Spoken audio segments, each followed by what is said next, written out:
I want to tell a story that I often relate to clients because it's very instructive. It's kind of entertaining, and it's something that happened when Catherine and I both moved in together after we'd been together about a year and a half. She moved into the home that I was already living in at the time. And one day I'd been in my office for, I don't know, probably like 20 or 30 minutes doing something. She was in the living room, and when I came out, she was kind of occupied reading or something, and she just sort of said, "What were you doing in there for so long?" And I started to answer, and she kind of caught herself and said, "I'm sorry, I don't know why I'm getting all mixed up in your personal business." And I was kind of blown away. And when I tell clients this story, many of them are blown away with this whole concept, like, wait a minute, I can have like my own personal business separate from the relationship, and I don't have to account to someone for everything I'm doing and thinking. And yeah, that is true. Do you want to say something about that?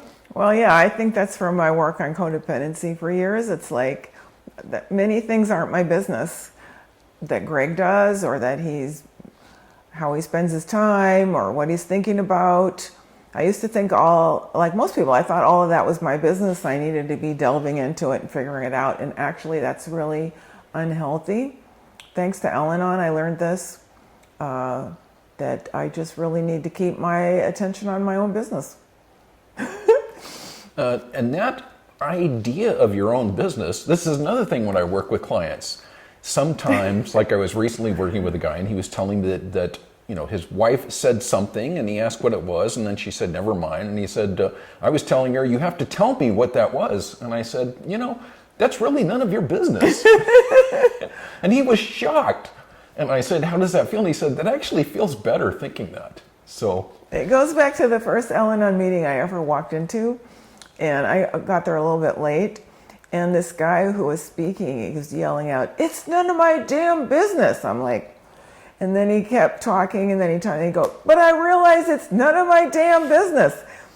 And so that just has always echoed in my mind that, is that really my business? Is it really my business what my neighbors are doing? Is it really my business what, some of these things are our business, but more often than not, it's not really any of my damn business.